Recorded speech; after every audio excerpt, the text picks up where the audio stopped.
World cup squad में शामिल खिलाड़ियों ने एक्सप्रेस न्यूज़ से खुसूसी बात की।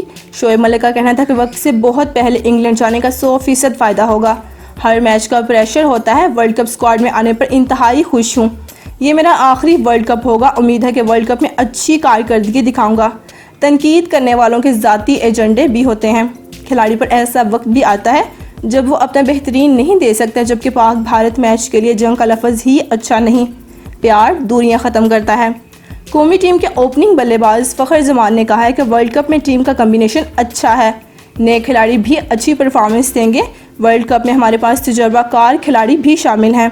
हर मैच में भरपूर फाइट करेंगे। भारत के साथ मैच का अपना ही मज़ा है। कौम की उम्मीदों पर पूरा उतरने की भरपूर कोशिश करूँगा। ओपनर रनर करेंगे तो टीम के लिए बेहतर होगा। भारत के साबिक खिलाड़ी वरिंदर सहवाग के पाकिस्तान और भारत के दरमियान मैच के हवाले से बयान पर रद्दअमल देते हुए इमाद वसीम ने कहा है कि पाक भारत मैच जंग नहीं, दूसरी टीमों की तरह भारत का मुकाबला होगा। इंशाल्लाह शायकीन को टीम लड़ते हुए नज़र आएगी। वर्ल्ड कप में कोई टीम कमज़ोर नहीं, हर मैच संजीदगी से खेलेंगे, जबकि अपनी सलाहियत का 100% देने की कोशिश करूँगा। इनफरादी तौर पर कुछ मैचेस नहीं जितवा सका।